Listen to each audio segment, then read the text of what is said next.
Going back to the AI situation, this is quite an important debate. If you assume any rate of advancement in AI, we will be left behind by a lot, and so then we could be in benign situation. But even the benign situation, if you have if you have ultra intelligent AI, we would be, so far below them in intelligence that it would be like, a pet, basically. Cat, that's what I was thinking. Like a pet. Cat. Like a cat. It would be Elon like the a house cat. Yeah, it would be like the house cat. Right.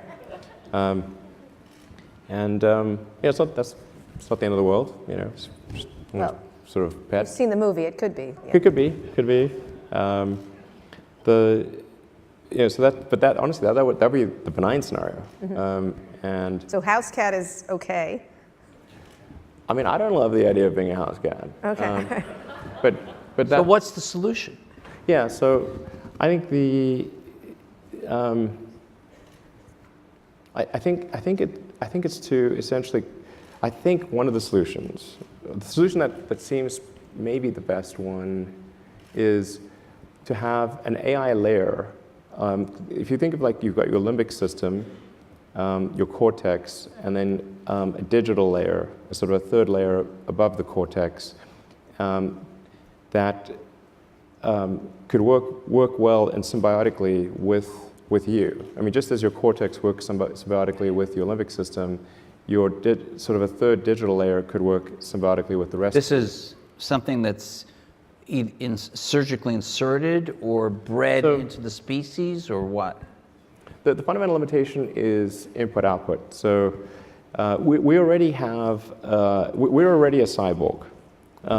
It's just that, you have a digital version of yourself or partial version of yourself online in the form of your emails and your social media and all the things that you do. And you have basically superpowers in that with your computer and your phone and the applications that are there. You have more power than the President of the United States had 20 years ago.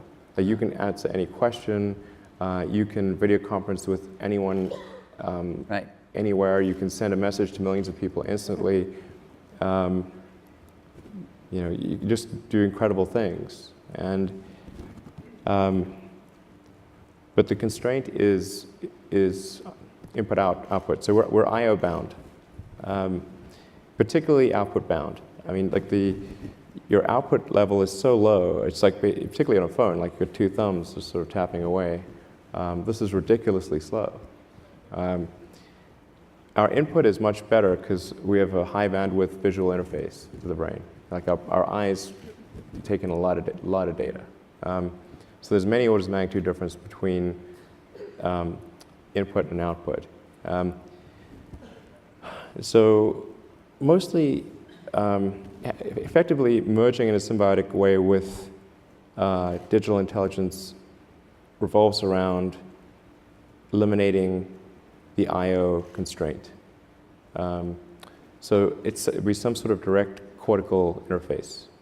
And you called it a neural lace? Neural lace, yeah. It's totally not Google Glass, right? No, I'm talking about something but it's like you wear it, or you... No, I mean it would be. I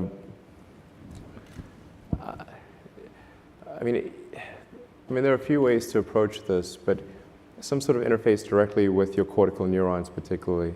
But doesn't that imply surgical insertion? Not necessarily. You could go through the veins and arteries because that provides a complete roadway to all of your neurons. Your neurons are very heavy users of energy, so they need high blood flow. So you automatically, with your veins and arteries, have a road network to your neurons. Still some kind of surgery, right? Yes, but you could insert something, basically, into the jugular and have. It gets macabre, but it sounds really easy and it doesn't involve risk-free. It doesn't involve like chopping your skull off or anything like that. That's good. Yeah. And plus, you're not a house cat anymore, right? Not a house cat. So, right.